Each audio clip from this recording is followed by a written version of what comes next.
Mom, I'm pregnant, just to see what her reaction was. But I will tell you that getting pregnant at that age was the best thing that could have happened for me because I was headed down a very dark path. Yeah.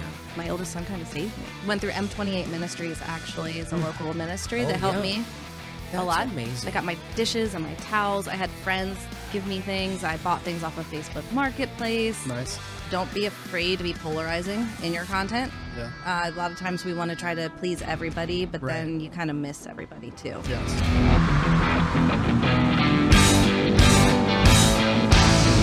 All right, everybody. Good Hustle, episode 25. 25. That's crazy. I know. It's very, very surreal that we've gotten this far, to be honest with you. Which is funny to me because we started, our first episode was the last weekend or something in December. Yep. And we're literally the end of June. We only missed 1 week, which I didn't know that this was really going to turn into something quite like this. Yeah, it's been cool. So, which has been really fun. So, it's been an amazing journey for us, and I'm glad you're a part of this as well. The relationships that we've built, the connections that we've made, and the famous people that we've met and talked to, which is kind of true. Yeah, it's been cool. But the Good Hustle's been unreal and unexpected at the same time. And I know I can probably speak on behalf of Zach and I at the same time, but we're both super lucky and we're both super blessed just to be a part of this. Yeah. Yeah. So we're very that's thankful that it's been going so well. And if you didn't know, if this is your first time watching, John and I were both realtors here in Central Pennsylvania. So if you know anyone looking to buy or sell or invest, we would love to help you. John and I, we have our own Good Hustle, and that is real estate around here. So, and we have some good news to tell you. If you've been listening for a little bit, you probably know Jeff Stellwagen. He's a professional poker player. He's one of my buddies from college. He was on the show. Yeah, he's been on the show. And he just went really, really deep in the World Series of Poker. So we want to congratulate him. There was 11,000 people. I'm sorry, Jeff, if I'm butchering this, but there's 11,000 people. Just under 11,000. And he got 41st out of 11,000 people and won a good chunk of money. So congrats, Jeff. That's awesome. I wanted to shout you out. But we have an amazing guest here. Well, we got another one today. Brian Elaine. Yes, that's right. So another guest of ours who is an amazing, amazing human, shot his second hole in one yesterday, and I'm not jealous at all. I love you, Brian. Congrats. We both love you, Brian. Yeah, awesome. Anyway, so no. But we have a really, really cool guest here today as well, don't we, John? Yeah, we do. And there's some words that can describe this person. So, a very strong woman, a local pioneer, and just a person that's really helping other women build their lives, which is really huge. Their brand, their business. We have Mrs. Shannon Claire, who is an entrepreneur, just an amazing person that lives local. And this is kind of what this show's about. We want to share people's experience, strength, and hope. You have a lot of that. It goes really far back in your life as well, kind of like myself, different things, but stuff that we could really learn from and grow from. And that people that are going to watch this episode are going to be like, wow, I've been through that. Or wow, I can't believe she's made it as far as she has with the things she's done. So welcome. Thank you for having me. Yeah, we're really excited. Yeah, so I guess start kicking things off here. Can you kind of tell us a little bit about your background and like who Shannon Claire was growing up?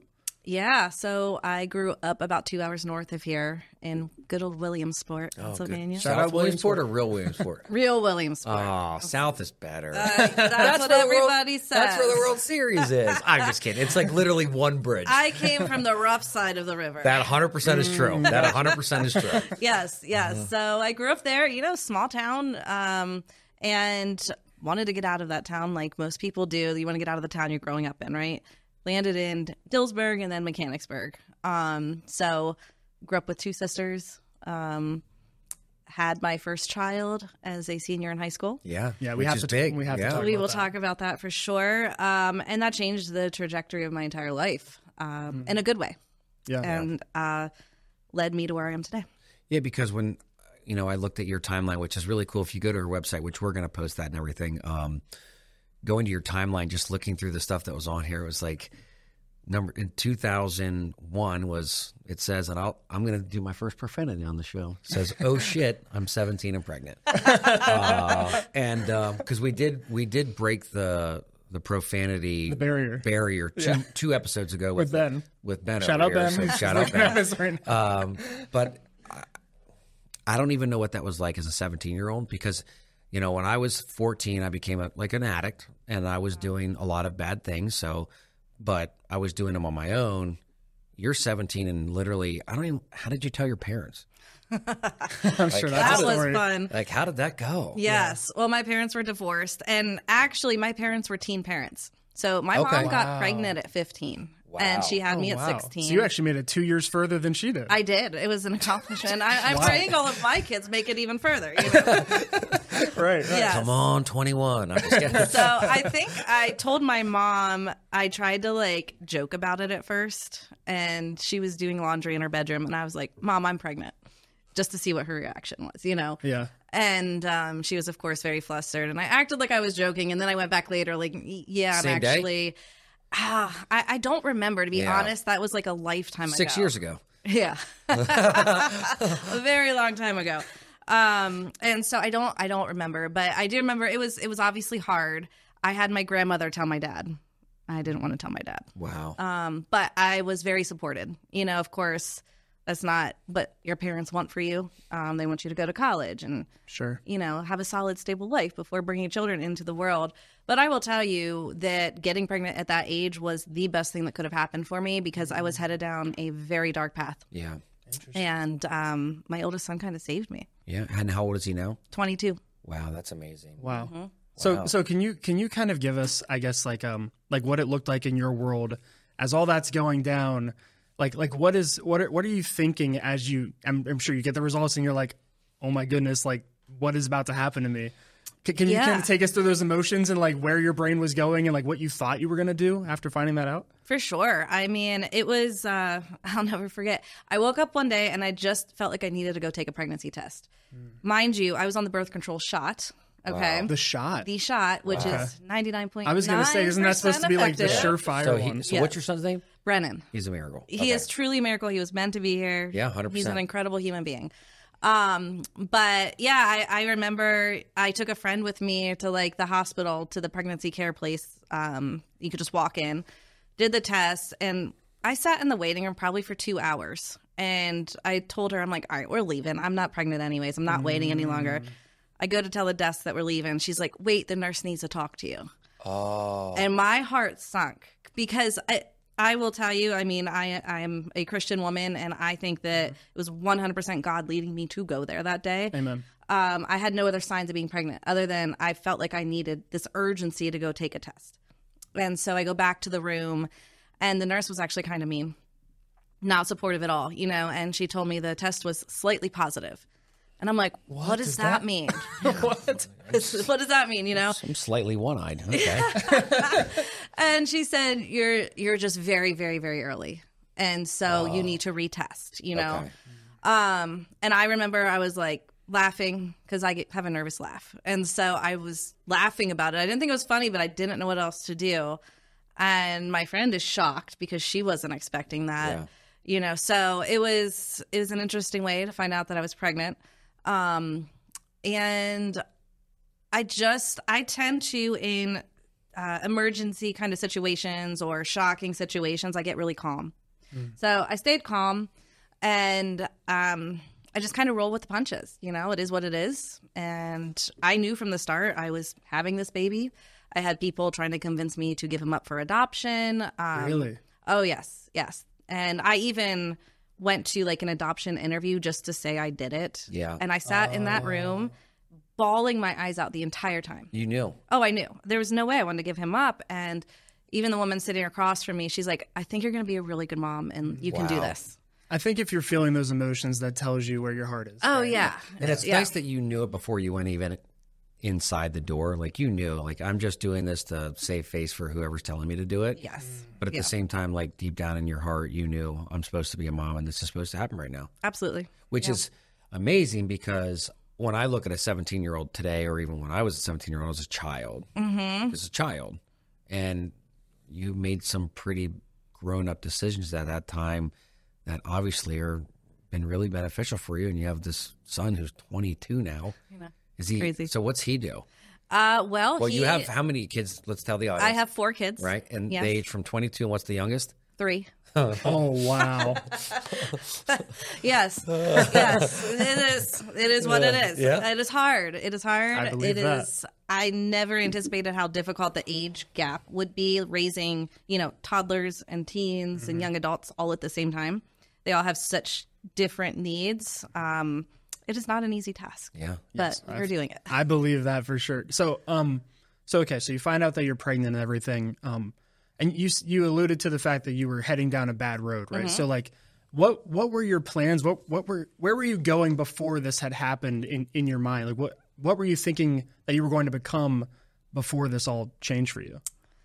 Well, I will tell you, I was more concerned with where are we getting the next keg of beer for the party on the 100%. weekend than doing school, right? Yep. Right. I was always very smart, but I struggled being in school. And it Same was with me. a combination of anxiety, undiagnosed ADHD, and, I was able to kind of skate through, but I probably would have ended up dropping out of high school, to be honest with you. There's no way I would have stayed my senior year. So you go on, you graduate, and then you get to work.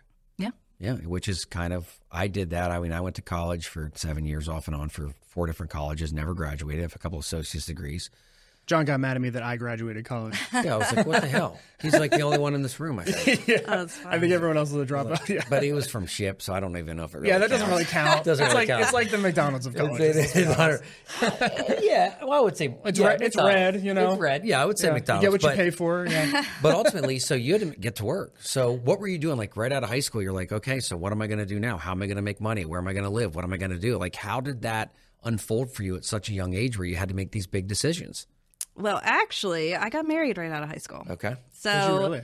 I want to back up really quick because this does pertain to where I'm at today. I always wanted to be an entrepreneur. I knew I hated working for other people and having a set schedule. It's just not my style. So I knew I wanted to be an entrepreneur, or I wanted to work for National Geographic and take pictures. Which is cool. So I could travel the Really? world and get paid to take photos, which has come full circle. We'll get to that later.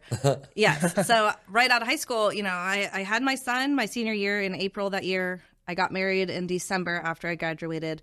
And shortly after that, moved to North Carolina. My husband was in the military. Wow. And moved away from home for the first time with a 9-month-old baby and Wow. nobody around. Yeah. And how long were you down in North Carolina and that marriage and everything? We can get into a little bit of that too. I don't know how deep you want to, but we can definitely talk about that because that's a big part of your journey. It's a huge part of the journey. So we were down there about 9 months, ish, less than a year. I don't remember exactly. We moved back home, and I will tell you, I realized quickly I got myself into a bad situation.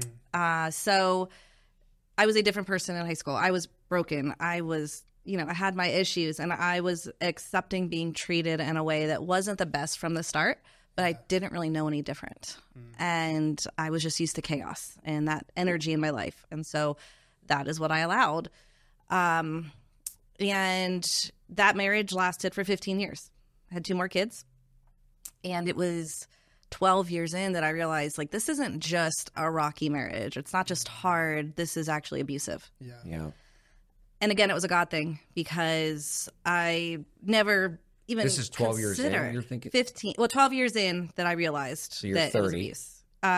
Yes. Yep. And I Googled it. What is abuse? Emotional abuse. And I'm like, oh my gosh, This is all of it. black and white. This is what I'm living in. That's a horribly scary thing to realize. It is. And Yeah. and I can tell you, when I was an alcoholic and an addict, I was not good. I was verbally abusive to significant others, to anybody. I just wasn't the person I was supposed to be. Yeah. I was hungover. I was angry. I was suicidal. But I can honestly say, one of the most embarrassing things about my life is that I can look back and say, yeah, I didn't treat people very well. And that was one of the things I can say that I most likely did. Yeah. As much as I want to hide behind my past, I can say and I'm a much better person now. Yep. But I can say I was a real turd. I Yeah. really was. And I will say, when I was thinking, when you're talking, you came to our office, you did a presentation last month. Zach sat next to me, and I bet you any money, Zach, let me see, I had some words to describe you. Strong and confident. Would you have said that about her? Absolutely, yeah. And I want to give you a lot of props for that presentation too. I know the audience that people are listening to this right now weren't there, but you were really, really good. And I took a lot away from that because I actually have been struggling, and we can get into the actual stuff that you do in a little bit, but I was struggling with a lot of the things you were talking about on how I should maneuver myself going forward because I'm still very early in my career and everything. And so you gave me some good insight in there for sure. And I appreciated the way you explained it because it helped me a lot. And that's the thing, like strong and confident. Those are the two words I'll use during your presentation that you come off as, which is who you are today. But if you asked anybody in that room, you know, what are the odds she was like that when she was younger? I bet you 9 out of 10 would say, I bet she's always been like that. I bet she's always been like that. And that's not the case. Like, sorry. And that's why I wanted you to come on the show, is because the growth that you've done for not only you and your children, but the businesses that you've set up for these other local women, and for them to have a safe space to feel community, grow, be coached, brand themselves is just beautiful. So like the fact that you've done that, and then, you know, you get out of this marriage 15 years into it, it's a long time. It was a very long time. Yeah. How did you get out? Wow, that's a whole story. So If we don't have time for that, that's okay. I will share the condensed version. I had left twice before. I left for the final time. And to make this story even more interesting and complicated, I was being counseled by the church I was going to stay in this marriage. Wow. See, that's Yes. as a guy who's worked in a church, that is not good. No, that is not. It good. is. It is not good. And you know, it's not the whole church. And I think that the people counseling me had good intentions, right? I don't think they were being malicious. Yeah. They were just, you know, more concerned with the marriage staying together versus what actually needed to happen. And it was hard because I grew up, you know, in the church. Often you hear marriage is hard. You have to stick it out. The grass is not greener on the other side. All of the messaging that we get, it's best for the kids to stay together. So was my conditioning in all of this. And I tolerated so much more than I ever should have because I thought leaving was weak. And I thought leaving was the worst thing I could do to my children. Right. And that mind-boggling to me, because it is the best thing that can happen to children. Because you think it's okay to teach children that type of love every day. You think that's okay. Yeah, like children watching abuse is somehow better for them. Like that? Doesn't that boggle your mind? Yeah. People literally will say the kids should stay together. The parents should stay together. It's good for the kids. Like I have a best friend, and like he's recently divorced, and it was good for everybody. It's not always a bad thing. No. So how much different, again, they were married for 17 years. How much different are you now than you were when you were 17 compared to when you got divorced when you were 30, 32 or 33, whatever it was. I'm not the same person I was 3 years ago. No. I'm honestly not. And I'm 44. Right. Yeah. I mean, that's tough. And I'm sorry you had to face that. I mean, obviously, like it's got to really be messing with your mind too, to be hearing from people that you especially at church know and love and trust, like, hey, like you got to change how you're thinking about this and stick it out for the greater good whenever, like, I mean, your gut is telling you that is not the greater good. It was, I would go in every week a sobbing, hysterical mess. Yeah. Like, I think I was looking for their validation and their blessing to leave and hoping that they would support me in that. And I wasn't going to get it, you know? And so I will say, I don't want people to blame God for people's mistakes, you know? Not at all. I always make that disclaimer. I am still Christian. I still go to church. That did derail me for a minute, you know? But I got back on track with my faith and faith in the church. Yeah. But which is hard. It was hard, but it also gave me a fire inside to make a difference and to speak out about this and about my experience. So that other women who are in this situation know that it is okay to leave. Yes, the Bible says God hates divorce, but God hates abuse too. Yes. You know, obviously. and so that's to me, like, it's not, they're And I think the thing with divorce is always sad, but it's sometimes necessary. You know, like even if it is needed, right? It's still, I've been through it. There's a lot of emotion around it, and it isn't the same. It is hard to share your kids and to share custody. But there's also good sides to that too. And I think that looking back, I should have obviously left years sooner. And I did try to. Like I said, I left twice before. Everything happened the way it's supposed to. Yes. And I believe that. So the final time I actually left with nothing to my name. I had been running my business. I started it when I was, I don't know, probably 22 or so. Okay.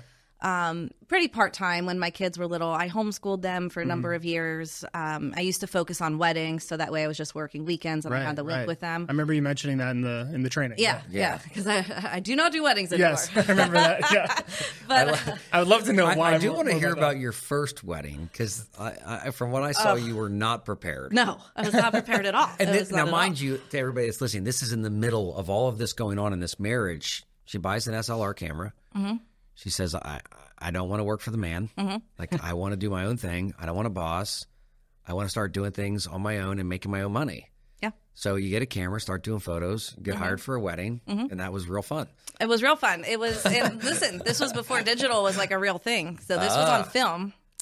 And so you don't really know what you're getting, right? Ugh. But I will say, I don't recommend any photographer start that way. Do not start with weddings if you don't have experience. But they couldn't afford a real photographer. So they got me, and it turned out good enough that other people started to want to hire me, So I did shoot on a little Canon Rebel for a couple of years on film. It would have been funny if you would have showed up with like a bag of disposables. Oh like, let's get started. Yeah.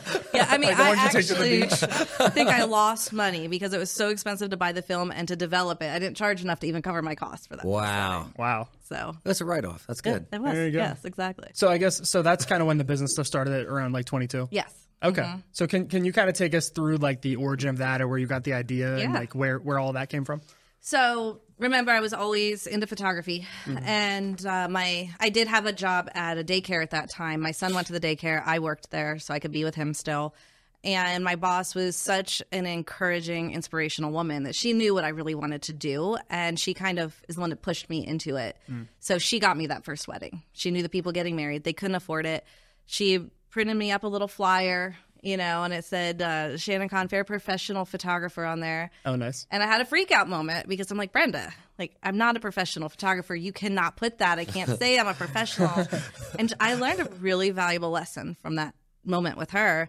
She said, you have to call it before you can be it. Yep. Yes. Yeah. Absolutely. To claim it. And so, I'm not going to call myself a surgeon and go operate on somebody with no experience. Yes. But in photography, I'm like, okay. And I've learned that lesson over and over again. When I wanted to shoot destination weddings, I had to call myself a destination wedding photographer before I ever shot one. Wow. So that was a good life lesson. But that's how it started, was from my boss kind of pushing me into it. And even before that, actually, when I was pregnant with Brennan, my friend and I did a maternity session for myself. Which people didn't really do back then. Yeah. But I, had all these black and white pictures of me kind of draped in all these cloths, and we, got them developed, and we're looking at them with a little magnifying glass on the film. It was pretty cool. But that's when I knew, like, this is definitely what I want to do. Yeah, and you're raising 3 kids throughout this process. 2017. Well, let's go back to 2013. You took a coaching certification course. Yes. Yeah, so you're like, can be a life coach at that point in time. Yep. So you're adding to your arsenal this whole time. You're like, I don't want to just do photographs. Like, weddings aren't my thing. I want to help people build themselves up. Yep. So you're doing the coaching, which is amazing. And then I saw that you, and then obviously in 2017, you left the abusive marriage. And then October, you find a place for just you and your kids. Yes. On your own. Yep. And how was that for you? Terrifying. Yeah. It was absolutely terrifying. So when I left, I had to, I was lucky enough that I had friends that had an open room in their house. And basically my ex-husband and I took turns being at our marital home, so the kids could always be there. But I wasn't sleeping there. So I would stay at this other house, but I would go, get them up in the morning, take them to school, pick them up from school, stay with them until I put them to bed. Most days, that's what I did. And then go 20 minutes to this other house where I was very grateful but very uncomfortable living in. Yeah. Thankfully, a friend of mine found out my living circumstances and let me move into her finished basement for a month while I was continuing the search for a house. And I happened to be driving by this little side street in Mechanicsburg and noticed a teeny tiny little for rent sign and pulled over, wrote the number down, reached out to the landlords, not knowing if, being a business owner, it's hard to show proof of income, right? Yeah, And guarantee the income. And by the way, guys, if you're enjoying this episode of the Good Hustle podcast, please go ahead, leave a like, subscribe on the YouTube, and also we are on Spotify and Apple Podcasts now. So if you want to listen without the video part, you can do that. Yep. And if you're looking for any real estate needs, whether you're buying, selling, or investing, please contact Zach or myself. Our numbers are below. Back to the podcast.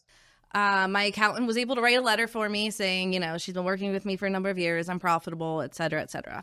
That's great. And they believed in me and rented the house out for me. So I was definitely scared because I had to furnish my house completely. I went through M28 Ministries, actually, as a local ministry that helped me a lot. That's amazing. I got my dishes and my towels. I had friends give me things. I bought things off of Facebook Marketplace. Nice. But yeah, in those couple months that I was living in that other house, I was able to save enough money for the security deposit first month, last month. Knew I was good for a month. I was always a month ahead. It was month to month. Nice. Can you do a shout out for M28? Just kind of tell people what that is. Yes. So M28 is a nonprofit organization that helps people in transition get on their feet. They do work with a lot of people with addiction, I think, is their main target audience. But they also were able to help me. So if you ever have donations, they pick up from your household goods. So whenever I donate things, anything that we're getting rid of, dishes, pots, they pans, get all that stuff, everything, silverware, furniture, beds. They always need beds, things like that. And that's one of the things that I love about this show is that we get to share that information because there's somebody that might be listening or watching that doesn't know that is struggling right today.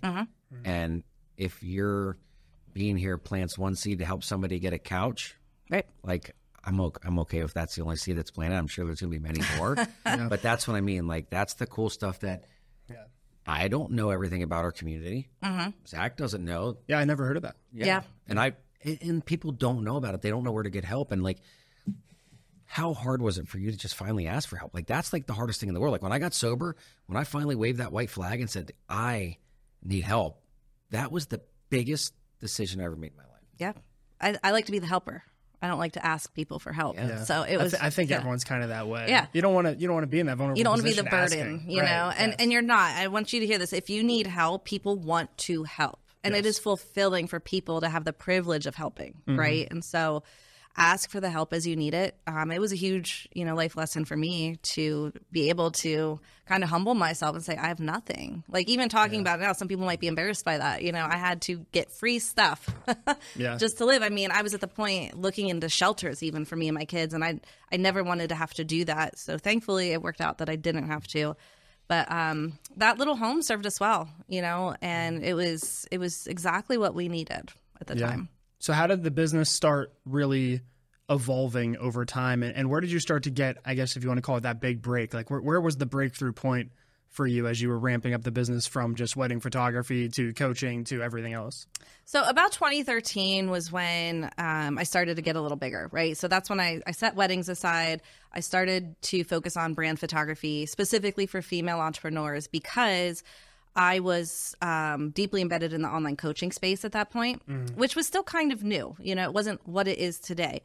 And realized there's a need for brand photos for all of these people who are marketing solely online. There weren't any of us around. There weren't many, I should say. I knew of 2 other photographers in the country specializing in that. Okay. And I kind of got in at the perfect time. Right. Nice. Branding, well, we'll talk more about that then. Yeah. So I actually... One of my big breaks was in 2016. There was a women's retreat happening, a business retreat in Virginia Beach, and somebody tagged me in a post on Facebook because they knew I did brand photography, and these women were looking for a brand photographer. I actually had to pay to go to that retreat and work. Wow. Hey, get your name out there. That is exactly it. Now, spend it to make it. Yep. I did negotiate the price down. I'm like, nice. Yeah, I usually get paid to travel and get paid for my time, but I have a feeling I need to do this. So I did. Okay. And that led to my first big job. for, clients who traveled to me. I went to New York City. It led to multiple other jobs, and it kind of grew from there. Turned into California, turned into a global presence at that point. That's amazing. Yeah, so crazy. You start this branding company, you coach, you help build up women in their lives. They're professionally. You are a photographer. And I love this quote. You're a mentor for bold women who refuse to play small in their life. Like, when I read that, how does that sound? Exciting. That's awesome. Doesn't it? That's really cool. That's obviously on our website, but and the company's obviously, it's called the Content Creators Collective. So I want to tell you a date, and I want you to tell me how it feels. Okay. March 20th, 2023. 30th. March 30th, 2020. Thank you. March 30th, 2023. Sorry. That's a lot of When I was numbers. signing my lease for the CCC. Well, that was another big scary move. Yeah. I had studios that I would sublease from people, so my name was never on the lease. It was never my responsibility. It was month to month. And signing a commercial lease in my name was terrifying. But was something I had been looking for years. This was a concept that came from all of my travels and seeing, what people in New York City and LA and other places were doing that we didn't have around here. And I also, was doing workshops and always trying to find places to host things and events. And I knew I needed my own spot. Yeah. And so, it was terrifying. Yeah, but it was cool because I actually read your Facebook post, and since you've gotten that location, that's kind of whenever you popped up on my radar on my Facebook. It's been really cool to see what you've done there. The events that you have, the parties that you have, just women collaborating with other women. It's been pretty cool. And I know a lot of women that go see you. Like, we got Erica Rawls, Damaris, there's Brittany. Brittany got a bunch of cool pictures done. Yeah, Brittany did. Yeah. And I just think it's amazing. Like, I want to stare out through the window and just watch one of those events and see how awesome it is. But how does it feel when you're in the middle of that, looking around, thinking obviously with the help of God and your path, that's the stuff that you've created. How does that feel when you're just sitting there looking around? Do you ever just take a minute? Oh, it brings me to tears almost every time I have something in there. Yeah. I just had an event a couple weeks ago. I run a women's mastermind locally, and we had a little networking mixer event, and I had them doing speed dating. I wasn't participating. I was just kind of watching, and I was choking up. Oh, I saw this. Yeah. Seeing the women make the connections and seeing the difference it makes to be in that room. It's just such a special space, and it attracts the best people, and seeing what other people are getting out of it existing. And I mean, I don't say this lightly, it's been changing lives, and trajectories of people's lives because of who they're meeting inside those doors. It's incredible. Can you tell us what for people that aren't in the space like we are? Can you tell us kind of briefly what the branding and I guess marketing and what the kind of stuff that you guys do that help benefit all the women around here and guys too? Yes. So I do work with men. I don't work with as many men as women. I'm actually trying to change that a little bit. I'm trying to bring more men into the space. It sounded like it when you were in our I have an appointment. Yes. We're doing a brand shoot for John. Yep. Nice. Can't wait. We should do a good hustle shoot. Oh, you should. We can have fun with that. Yeah. But all right, I forget the question. No, it's okay. I was just saying what's it like in there? Yeah. What do we do? We don't go in and see. What is the Content Creators Collective? Yeah. What do we do? So it is a content creation studio and membership, and it's actually evolving right now. So this is a really fun time to talk about it. We either create your content for you, or you come in and create your own content as a member. And we also host events, workshops, social media management, all of the things. And when you say content, you're talking about photography specifically? Photography or video. Okay. Any kind of content. My members will come in and create a whole month's worth of content in their 2 hours that they're in there. Wow. Video, stills, they do it themselves. I know. In unison. Wow. It's impressive. But here's the thing. When you have a dedicated space to do that in, you come prepared. You don't have to get your house ready, kick everybody out, find the perfect spot. It's all ready to go. Makes it really easy and convenient for people. Right. Which is really neat because people need that. And it's funny because it's Mechanicsburg, but social media and brand building is growing so much right now. If you're not ahead of the curve, you're way behind. Yep. And it's why I think my real estate career has excelled is because I've always been brand building. whether I was the scooter guy, because if you knew me on social media 10 years ago, I owned a bunch of scooters. I'm the hunting guy. I'm the podcast guy. Yep. I always have some type of identity that when people see me, they know exactly what I'm doing in my life, even though I haven't talked to them in 2 years. Like, I see what you're doing. I love your videos. I hear that all the time. And it's content. And we're trying to be creative, and people want to see that. And I'm not saying I always have fun with it, because sometimes it's tiring. Like we talk about, after some of these episodes that we do, we're mentally drained. Yeah. And sometimes it's emotionally draining too. Yes. Yeah, we like to get into the raw stuff, like people's real lives. And, that sometimes that takes the whole day out of me, and I have to go like chill for a little bit. And, I get it. With the coaching I do, it's the same thing. Yeah. Like I've learned to built in time for rest. That's why I nap daily. I'm actually, now here's the story. I take a nap every day, every afternoon. I might miss 1 or 2 days a month. Today's going to be day 2 in a row without a nap. And the only reason I don't have a nap today is because somebody changed their appointment from this morning till 3:30. And I sacrificed a nap for... Well, thank you. For you. So, John naps almost as much as my 1-year-old does. So almost as much. Okay. Not quite as much as my cat, but almost as much as his 1-year-old. Well, they say the most successful people do nap every day. Well, they say 20-minute naps are the most. Yes. Yeah, they say 20-minute naps are the best. Yep. So I take 3 in a row. Wow. That's why I'm not as good as everyone else. I need the nap. Build in some rest. Absolutely. Yeah. So I guess, can we get into the presentation stuff that we talked about? Yeah. So, one thing that I was learning a lot from you while we were there, and while we were learning about the branding and the coaching and stuff that you do, is the idea of like kind of niching down. And that's been a struggle for me specifically, and we can talk about that a little bit. But basically, I've always had the struggle with, like, I felt like I was a little too early to the game with the kind of stuff that I do around here. I started in real estate as like a YouTuber. Basically, I would make YouTube videos, and that was kind of my go-to thing, because that's how I knew marketing worked, because I was a YouTube fan, right? And so I started out with that kind of content, and I dress down. I don't wear suits and stuff. And then I get to the office, and then everyone is still wearing suits. No one does YouTube. No one has even thought of doing YouTube, And so in some ways, I'm like, okay, the 95% of realtors out there are doing things one way. Like, should I kind of lean into that because it's working for them, or should I continue to be, the sore thumb, so to speak? And we had a conversation about that. And I really liked the advice you gave me, and maybe you can kind of explain what that was. Yeah, well, a photography mentor of mine many, many years ago made the comment, when everybody else zigs, zag. You don't want to do what everybody else is doing. And I think that being ahead of the game, because I'm often, bringing new concepts here, or doing things that people haven't seen.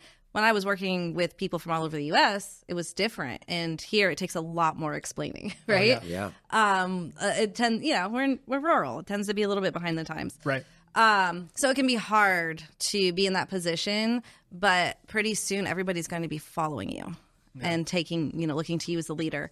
I think that what you can do when you're in that transition, though, that like uncomfortable space of, should I really go for it and like do this so unique, is pepper a little bit of both in. Yeah. So that's what I've been trying to learn from our team too, is like, ever since I've linked up with John and the Snipe and Henry team, I've been trying to take bits and pieces that I can from them, while also still trying to have my own identity, which is difficult. Well, you have to know your audience too.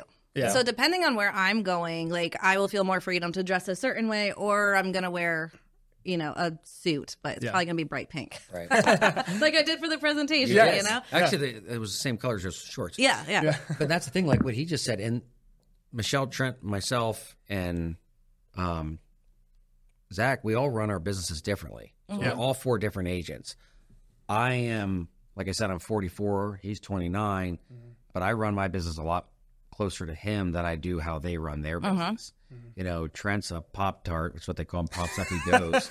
He's running and gunning. He's going to love that. We call him that all the time. I know. Michelle's like, you're professional. I am your least professional, but do a ton of video stuff and work basically off referral only. And then Zach's newer, he's in his 3rd year, started off with YouTube. And that's one of the reasons, that's the reason I asked him to be on the podcast. I was like, hey, if you're going to join this team, I've been wanting to do a podcast for a long time. And so, but like, that's the thing, like, you have to pull from other people too. Like, you're not going to be able to do it all yourself, like asking for that help, like you know. And one thing that I've thought about, like in my head too, is like, okay, the way you brand yourself on social media too. So do I go for more of a young, trendy look on all of my social media accounts that could potentially turn away people that are, maybe downsizing in their 50s and 60s and just would never use an agent like me? Or do I even care about that? Do I want to just look at the young people and say, hey, like, when you're in your 20s and 30s, you might use someone more like me who's,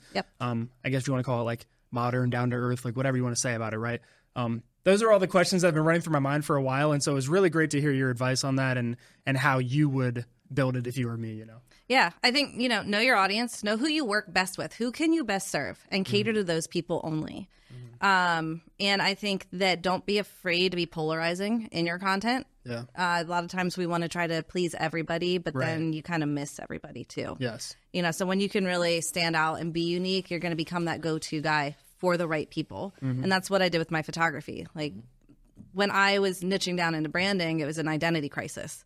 And it was a struggle for me to really like stop doing weddings and to stop taking on those clients and to turn work away.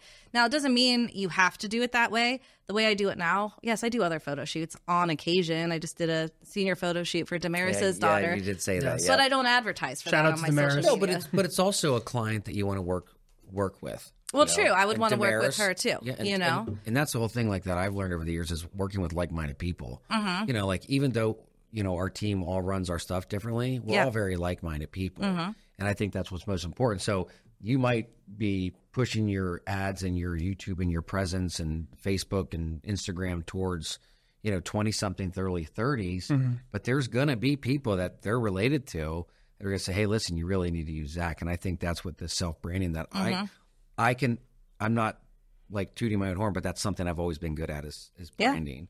And I was even talking to you before the show started. Like, I don't typically wear brand clothes like Nike hats, swooshes, or Adidas. Like, no, I do the shoes. I love the shoes. But for me, I want to self-brand. If I'm going to wear clothing, I want to self-brand. Yeah. And I think people really miss the boat on that. Yeah, I think that's actually a good idea. I really like that. Yeah, because people are selling. I don't want to sell Nike's clothes for them or Louis Vuitton or anything or Gucci. I want you to see. I want you to look at this sell shirt yourself. Yeah. What is that? Yeah. We were trying to get Jeff. I was texting him, the guy from the World Series of Poker I was telling you about. Yeah. I was trying to get him to wear his Good Hustle shirt if he got on TV for for the World Series of Poker, but he didn't get to the final table. But next year, Jeff. Next year. Yes, yeah. Well, you can join other tournaments too, and some are on the TV. But that's the thing. Like we want people, and people do recognize this brand. This brand has been out for 6 months, and I will see people, and they'll be like, "Oh, I've seen you. Oh yeah, I was showing a house the other day. They have a daughter who's in high school, and there was a girl that we interviewed that had gone to that high school, plays basketball. I said, hey, we just had Olivia Jones on our show. She goes, yeah, I saw that. It was on a couple of my friends' Instagrams today, your videos. I said, oh, that's my parents' realtor. That's what she sent me the other night. I was like, that's so cool. That is really cool. Just getting recognition. I mean, that's recognition from people that we have fans that are, like my grandmother sent me a card like, happy birthday, I love your podcast. She's 85. So Yeah. And then this is a 15-year-old. So to fill that huge gap and try to reach out to everybody. And I'm learning from you on this. Following you on social media has been helpful to me too. Yeah. Good to know. Good to know. Yeah, the power of your personal brand is endless. I mean, I think that is one of the best things I did for myself and my business was to learn that early on and build a strong personal brand that will follow me no matter what I'm doing. So if I want to hang up the camera someday, I can do that, and my transition into the next career will be seamless, as seamless as it could get because I have that brand already. What do you think helped your personal brand when you were creating it to be sustainable like that? A couple of things. I had a very, clear messaging, right, and consistency. So I knew who I was talking to. I knew what I was talking about. I knew their pain points. I knew how I could help. And I think if we know those things and we talk about them consistently, people are going to remember us and they're going to come back and seek us out when they need help. Sometimes people will follow me for years before they hire me. And I think I shared this at that workshop. I had an inquiry from a woman who lives on a small island off of New Zealand. Oh, yeah, you told us. Yeah. And wanted me to do a photo shoot for her in LA because she downloaded my brand shoot guide like 5 years ago. Wow. I never heard from her. I didn't know she downloaded the guide. I don't even know where she got it from because we're not connected on social media. Right. But she found it and she liked it so much she held on to it. Wow. It's the 6 degrees of Kevin Bacon. Okay. Somewhere in That's there. pretty crazy, you That's know? what that is. I mean, that was probably the most, like, my other clients that I've booked from around the world are typically referrals, right? Sure. Or we're connected on social media. They follow me for a while, then they book me. But this was just a complete stranger because I have put my brand out there consistently over many years that found me. Which I think is a reminder to everybody when you are putting stuff on Facebook or you're branding, like, you don't know who's watching. Mm-hmm. Yeah. So whether it's good or bad, like, you just don't know. That's why, like, my Facebook, I used to be a real big, what is that word? Whenever I make fun of sports teams, what's that called? A hater. You're definitely a hater, but there's another word for it. I can't think of it. That's like, I go through like my memories. I'm like, oh man. Yeah. I talked a lot of smack on sports. Yeah, I talked way all too the much on time. Facebook. I don't do it anymore. Yeah. Our memories can be embarrassing. Yes, like, they are. did I write Listen, that? I'm not embarrassed by it, but I'm like, I'm glad I don't do that so that much shows the anymore. personal growth too. Like if you can look Yeah. back at yourself and be like, like it shows that you got somewhere, right? Like, 'cause Yeah. I'll start the year like my New Year's resolution will be like, don't talk smack about these teams this year. Like, It's always the Eagles. like I said, I'm not talking anything. He'll suck. I won't say a word. But still a no, hater. but I think it's really cool because your branding and what you're doing for people it's magical. Well, It thank really you. is. Thank you. To see your growth has been really cool too. So, I want to know, like, what do you think? If you can, in a small little way to say it, what do you think a successful brand looks like? Oh, well, it should look unique, for one. You don't want to look like other people, especially other people doing what you're doing. Don't copy other people. Like, I cannot stress that enough. But it should look interesting. You want to draw people in, polished and professional, but in your own unique way. It doesn't mean you have to be stiff or you have to, dress up in a certain way, but you want to look like you are serious about your brand. Because let's face it, as realtors, how many realtors are there out there? How many photographers exist? Too many. Exactly. I bet you could name a dozen photographers right now. I know like 3, but they're all extremely successful and they're all amazing women. All right. They Well, are. we got something going for us. Yep. But the thing is, when there is a saturated market and you're trying to build your brand, you want to do it well. So I think that the consistent messaging and just taking it seriously makes a difference. When it comes to realtors specifically, I'm curious, what do you think has been like the biggest thing holding a lot of realtors back when it comes to their brand or connecting with the people around them? Like what's a common through line problem that you've been seeing? Because Investing in themselves. Yeah. Oh, It is. And like, I finally invested in this. Mm-hmm. Like, and I've gone to the next level. Yep. And I have to continue to do it. Yep. And investing in yourself, do you mean strictly like monetarily or what else? Monetarily, yeah, that's what I'm talking about specifically. I think that people will try to, and as you should, like glean as much free information as you can that's out there. Yeah. But I will tell you, every time I make a significant investment in myself, my business skyrockets. And I think, there's that phrase, when people pay, you pay attention. So when you have some skin in the game and you are making those wise investments, it makes a difference in how you present yourself and how you view yourself and how you feel about yourself. And on a practical level, let's just say photography, right? Like when you invest in proper photography, you're going to catch people's attention. You need those scroll stopping photos now more than ever. Yeah. I love a good scroll stopping photo of myself. Yep.